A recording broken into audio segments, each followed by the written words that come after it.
Bismillah. Pada kesempatan kali ini, teman-teman sekalian, ya, kami ingin membekali teman-teman sekalian tentang pendaftaran, alur pendaftaran sampai teman-teman sekalian itu bisa duduk di kursi perkuliahan di Lipia. Berdasarkan pengalaman kami, apa yang mesti teman-teman sekalian eh, perhatikan, gitu ya, atau teman-teman sekalian lakukan supaya teman-teman sekalian bisa berkuliah di Lipia Jakarta, bisa ngampus, bisa belajar menuntut ilmu di Lipia Jakarta. Nah, untuk teman-teman sekalian kuliah di Lipia, teman-teman harus melewati 3 tahapan. Dan insya Allah ini sudah diketahui oleh teman-teman semuanya. Dan ini tentunya menjadi bekal bagi teman-teman sekalian, terutama yang akan mendaftar di semester depan atau tahun depan, karena waktunya lebih lebih panjang. Tahapan yang pertama yang akan teman-teman sekalian lewati adalah seleksi berkas. Nah, teman-teman sekalian, penutupan pendaftaran sudah dilakukan, sudah ada atau sudah ditutup ya. Pendaftaran sudah ditutup tanggal 21 kemarin untuk Lipia Jakarta. Dan sekarang kabarnya dibuka untuk Lipia Medan dan Lipia Banda Aceh. Untuk IDAT saja. Jadi teman-teman sekalian boleh mendaftar lebih dari satu, boleh mendaftar di Lipia Jakarta dan juga Medan dan juga Aceh. Tapi kalau teman-teman sekalian sudah dinyatakan diterima di salah satu, maka kami sarankan tidak melanjutkan pendaftaran di yang lain, ya, supaya tidak mengambil jatah orang lain. Jadi kalau teman-teman sekalian besok pengumuman pendaftarannya itu ada yang duluan daripada yang lain, misalnya Lipia Jakarta sudah diumumkan, ya teman-teman sekalian walaupun sudah mendaftar di Medan atau di Aceh, kemudian lulus berkas, tapi jangan ikuti tahriri dan syafahi. Tidak usah diikuti tahriri dan syafahinya. Supaya teman-teman tidak lulus di 2 Lipia atau lebih, sehingga mengambil eh, kursi orang lain seperti itu. Baik, jadi teman-teman sekalian, yang pertama adalah seleksi berkas. Nah, apa yang harus dipersiapkan? Karena ini penentu teman-teman sekalian untuk lanjut ke tahapan kedua dan ketiga. Nah, teman-teman sekalian, di seleksi berkas, teman-teman harus pastikan semua berkasnya lengkap. Jadi baca baik-baik persyaratannya, kemudian lengkapi semua berkasnya. Kalau bisa, di awal-awal pendaftaran itu sudah lengkap. Jadi jangan tunggu tersisa 1 atau 2 hari lagi. Karena bisa jadi ada hal-hal yang tidak kita ketahui, tidak diduga, bisa jadi error websitenya dan segala macam. Kemudian teman-teman tidak bisa mendaftar. Jadi lengkapi di awal-awal. Pastikan semua berkasnya lengkap. Kemudian teman-teman sekalian juga harus memastikan pendaftarannya selesai. Hingga teman-teman sekalian bisa mendownload, mengunduh kartu pendaftaran. Karena di lembaran di akhir pendaftaran itu ada kartu pendaftaran. Dan banyak sekali kemarin yang mengadu bahwasanya sebelum selesai pendaftaran itu sudah logout atau keluar gitu ya. Jadi jangan sampai seperti itu. Minimal teman-teman sekalian ketika muncul kartu pendaftaran itu langsung di screenshot ya. Walaupun belum bisa diunduh atau di-download, minimal sudah ada screenshot dan sudah ada nomor pendaftarannya, rokom tasjilnya. Baik. Jadi itu teman-teman sekalian berkas, dan termasuk di situ nanti adalah ijazah dengan nilai minimalnya. Jadi kalau teman-teman sekalian Lipia misalnya, alhamdulillah tahun ini untuk IDAT ya itu sangat banyak dikurangi dari sebelumnya 90, sekarang hanya 80. Tapi ada sisi negatifnya juga, berarti saingan teman-teman sekalian semakin banyak. Awalnya saingannya hanya yang nilai 90, se-Indonesia nggak banyak mungkin. Tapi yang nilainya 80, semakin terbuka peluangnya untuk yang lain, yang nilainya 80 ke atas. Jadi kalau Lipia sudah menetapkan minimal 80, kemudian nilai ijazah teman-teman sekalian hanya 78 misalnya, 75, ya itu teman-teman sekalian nggak bisa mendaftar gitu. Nah, kalau teman-teman sekalian ada ijazah lain di pondoknya, maka usahakan ijazah lain itu nilainya yang sampai ke batas minimum tadi. Jadi kalau teman-teman sekalian punya 2 ijazah, ijazah negeri, ijazah pondok, gunakan ijazah yang tertinggi nilainya. Ya, kalau salah satunya tidak sampai, jangan gunakan. Pakai yang di atas nilai minimum. Nah, itu harus dipastikan lulus berkas teman-teman sekalian. Ya, jangan menganggap enteng masalah berkas. Ya, sebagian teman-teman sekalian mungkin ragu, ini SKCK-nya masih dipakai atau tidak ya, atau masih berlaku atau tidak gitu. Udah ambil yang pasti-pasti aja teman-teman sekalian. Ambil yang pasti buat yang baru, yang masih ya baru, mungkin seminggu atau sebulan. Kalau tidak salah batasnya itu 3 bulan. Ya, SKCK. Nah, buat kir dokter juga seperti itu, surat keterangan buat yang terbaru, yang pasti-pasti aja teman-teman sekalian. Ya. Kemudian setelah itu teman-teman sekalian akan diumumkan nanti nama-namanya yang lulus berkas, ya, dan dimasukkan ke dalam grup. Kemungkinan juga tahun ini masih online. Mungkin pihak panitia penerimaan sudah ini ya eh, melihat bahwasanya online itu lebih memudahkan dari segala sisi, baik penyelenggara maupun teman-teman sekalian yang akan mengikuti tes. Kalau zaman kami dulu itu masih offline, harus berangkat ke Jakarta, dan banyak yang ketika itu jam 2 malam, jam 1 malam itu sudah ngantri ya untuk mendapatkan eh, apa namanya nomor ujian, dan banyak yang tidur di pinggir jalan ketika itu. Ya, seperti itu perjuangannya dulu. Nah, tapi teman-teman sekalian sekarang alhamdulillah sudah dipermudah online. Nanti tesnya insya Allah tahriri dengan Google Formulir. Kemudian syafahi dengan Zoom atau Google Meet atau aplikasi yang lain. Nah, apa yang mesti teman-teman sekalian persiapkan untuk tahriri? Salah satu persiapan teman-teman sekalian adalah mengikuti tryout seperti ini. Mengikuti tryout, kemudian bukan hanya mengerjakan soalnya, tapi teman-teman sekalian dalami materinya. Misalnya kemarin di Nahu belajar munada, ada soal tentang munada, dalami tentang munada. Kemudian tentang istifna, tentang al-mafa'il, al-khamsah, jenis-jenis maf'ul. Kemarin yang lughah ya, banyak yang masih kurang adab dan balaghah. Perdalam teman-teman sekalian, ya. Perdalam materi-materi yang kami ajarkan selama tryout ini. Nah, kemudian teman-teman sekalian, ketika sudah diketahui hari tesnya, tes tahriri, kan rentangnya tadi tanggal 29 sampai 15 Mei. Nanti akan ditentukan ya tanggal ujian tahririnya, dan teman-teman sekalian ketika diumumkan dari jam sekian sampai jam sekian, teman-teman sekalian harus on time di waktu itu, harus ada, harus ready ya, harus siap di jam misalnya jam 9 sampai jam 11 harus siap. Dan biasanya waktunya tidak lama, 1 jam sampai 1 jam setengah. Ya, teman-teman sekalian akan dikirim soal dengan link Google Formulir.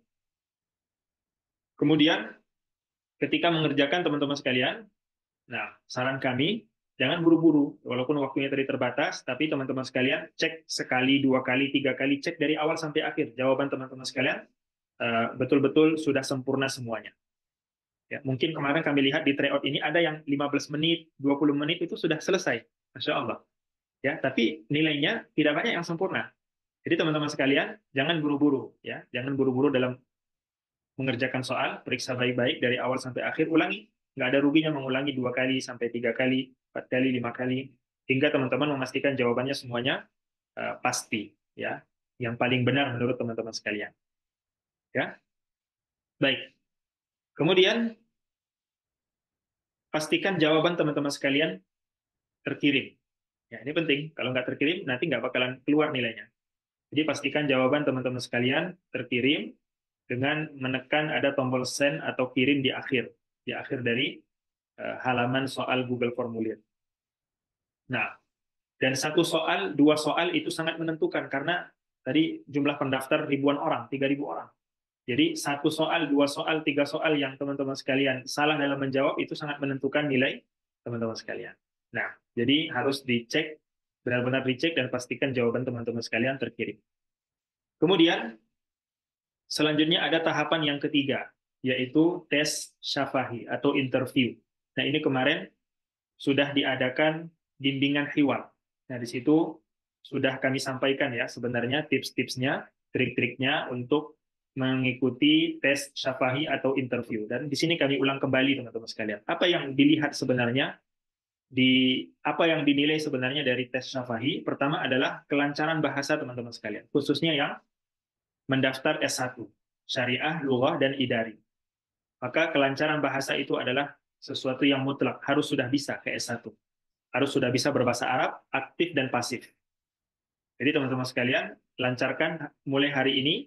Ya, kami kemarin sarankan 1 pekan. 1 pekan sebelum syafahi, teman-teman sekalian harus full berbahasa Arab. Supaya terbiasa dan tidak gagap. Dan tidak ragu-ragu dalam menjawab untuk mengeluarkan kosakata ketika ditanya oleh penguji, syekh ataupun syekhah. Jadi harus teman-teman sekalian biasakan. Kalau yang tidak terbiasa berbahasa Arab, mulai hari ini biasakan berbahasa Arab. Kemudian teman-teman sekalian ketika menjawab, maka jawaban teman-teman sekalian harus jawaban yang pasti, percaya diri, kemudian terlihat itu dari suaranya yang tegas, kemudian suaranya jelas. Nah, kami kemarin barusan mengadakan eh, tes syafahi ya, teman-teman sekalian, tryout syafahi, dan ada sebagian teman-teman sekalian menjawab ragu-ragu padahal sudah diajarkan atau sudah diketahui. Ya, misalnya ketika menyebutkan i'rab, ya apakah ini fa'il atau mudhafun ilai atau mubtada atau khabar, itu masih ragu-ragu. Kemudian teman-teman sekalian ada pertanyaan-pertanyaan yang juga kami ajarkan ketika bimbingan hiwar yang kemungkinan besar ini pertanyaan langganan, selalu ada. Ya, seperti apa? Misalnya menanyakan masalah kitab-kitab. Ini khususnya di S1. Pertanyaan wawasan sering berkaitan dengan kitab. Ya, misalnya kitab di Usulul Fiqh atau kitab fikih berserta dengan menyebutkan pengarangnya. Kemudian kitab-kitab balaghah, kitab-kitab nahwu, kitab-kitab adab beserta dengan menyebutkan penulisnya atau pengarangnya. Nah, harusnya teman-teman sekalian redaksi jawabannya itu sudah dihafal. Ya, jawabannya ini sudah dihafal. Jadi jangan mikir lagi ketika ditanyakan udhkur li ba'dha kutubil fiqh allati ta'rifuhu. Udah jawabannya harusnya langsung spontan, ya, nggak mikir lagi. Karena soal ini selalu berulang setiap setiap tahun atau setiap semesternya. Jadi untuk pertanyaan-pertanyaan template, ya, yang langganan, pertanyaan ini selalu dilontarkan kepada peserta tes LIPIA. Ya, yang IDAT misalnya biasanya ditanya, ya, kenapa mau belajar di LIPIA? Limada tadrus? Limada targhab fi dirasa fi ma'hadil ulum? Ya udah teman-teman sekalian persiapkan jawabannya, ditulis saja, ditulis di kertas, kemudian dihafalin atau dibaca berulang kali sehingga ketika pertanyaan itu dilontarkan kepada teman-teman sekalian, jawabannya ngalir seperti air, ya, spontan terjawab, nggak mikir lagi. Ya, seperti itu, dan itu yang dulu kami lakukan ketika kami tes LIPIA, IDAT. Dan juga pertanyaan tentang hafalan. Hafalan Quran ini pasti, ini pertanyaan template, pertanyaan yang langganan setiap tahun ditanyakan. Maka teman-teman sekalian, jawaban untuk hafalan, ya, jangan sampai ada keraguan juga. Ya, langsung jawab. Misalnya kam hafidta minal Quran khamsa ajza, juz'ani minal awal wa thalatha minal akhir. Langsung, ya. Kemudian kam hafidta minal Quran, hafidtul Quran kamilan. Jadi nampakkan, tunjukkan teman-teman sekalian itu bisa berbahasa Arab. Itu yang diinginkan dari tes syafahi ini.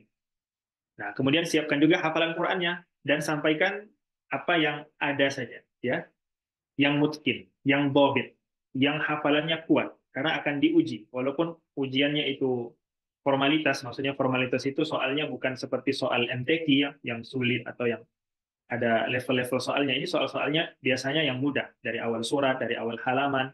Tapi walaupun formalitas seperti itu, teman-teman sekalian juga harus menyiapkan hafalan minimal 2 juz. Ya, kalau yang S1 sebaiknya 5 juz. Tapi kalau tidak bisa dipersiapkan 5 juz, minimal 2 juz, teman-teman sekalian. Nah, itu ya.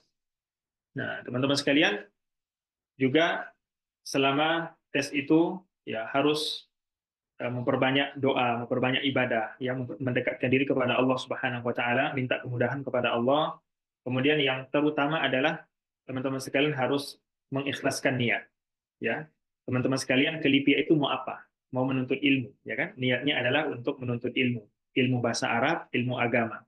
Nah, kalau niat teman-teman sekalian ikhlas, insya Allah, ya, dimanapun tempatnya, kalaupun teman-teman sekalian tidak ditakdirkan untuk belajar di Libya, kalau niatnya ikhlas untuk menuntut ilmu, akan dimudahkan oleh Allah Subhanahu wa taala menuntut ilmu dimanapun.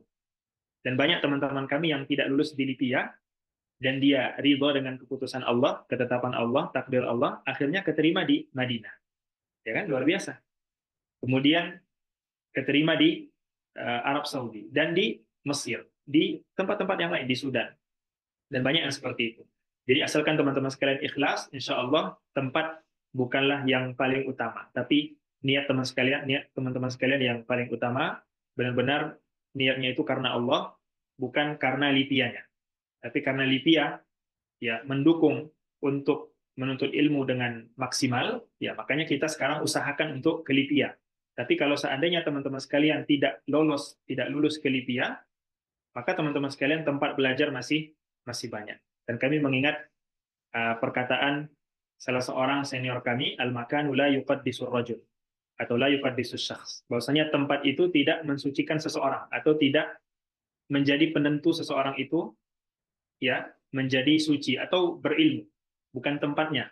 Banyak yang kuliah di Libya, jujur teman-teman sekalian, tapi sampai di sana ya kami mendapati teman-teman kami yang tidak memanfaatkan dengan baik, ya masih ya apa namanya bersantai-santai, kemudian menyia-nyiakan waktu, buang-buang waktu, main game, ya bahkan di dalam kelas main game itu ada. Jujur kami sampaikan teman-teman sekalian yang sekarang di Iqdad, ya mungkin melihat fenomena itu banyak yang tidak memanfaatkan padahal sudah diberikan karunia yang besar oleh Allah Subhanahu Wa Taala, akan tetapi tidak dimanfaatkan dengan baik.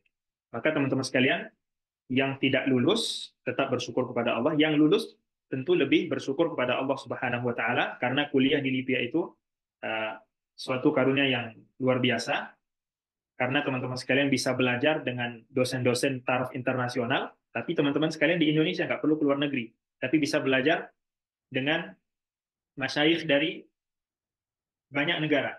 Mungkin teman-teman sekalian yang ada kenalannya lulus di Saudi, mungkin dosen-dosennya hanya orang-orang Saudi, hanya masyayikh Saudi. Tapi teman-teman sekalian yang lulus di Libya, teman-teman sekalian bisa belajar dengan masyayikh dari Saudi, kemudian dari Mesir, dari Yordania, ya, dari Yaman, dari Indonesia. Jadi banyak masyayikh yang bisa teman-teman sekalian menimba ilmu dari mereka.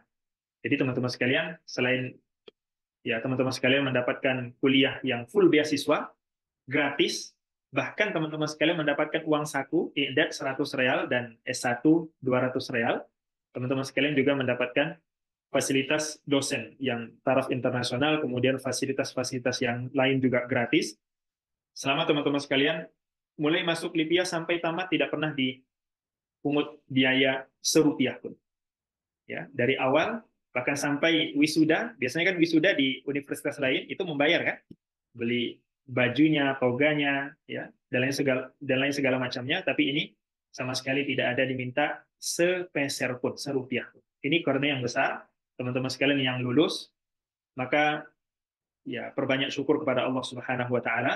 Kemudian jangan lupa berbagi kebahagiaan dengan kami di Baitul Arabiyah. Bagi teman-teman sekalian yang lulus, dinyatakan lulus, baik itu di tahap pertama nanti berkas atau di tahap kedua, di tahap ketiga, alhamdulillah lulus dari semua tahapan, berbagi kebahagiaan dengan kami di Baitul Arabiyah, sampaikan di grup, sampaikan kepada admin atau kepada kami pribadi, alhamdulillah Ustaz, atas nama ini lulus berkas, misalnya. Atas nama ini, fulan atau fulana telah melewati tahapan kedua, lulus tahriri, tinggal syafahi tanggal sekian dengan dosen ini. Ya, kami sangat berbahagia ketika membaca pesan-pesan seperti itu dari teman-teman sekalian. Kami tunggu kabar baik dari semua teman-teman sekalian. Mudah-mudahan semua teman-teman sekalian diberikan yang terbaik oleh Allah Subhanahu wa taala, baik itu di Libya ataupun di tempat yang lain, yang jelas tempat menuntut ilmu yang terbaik karena teman-teman sekalian sudah mengikhlaskan niatnya untuk menuntut ilmu, bukan untuk semata-mata hanya kuliah di Libya saja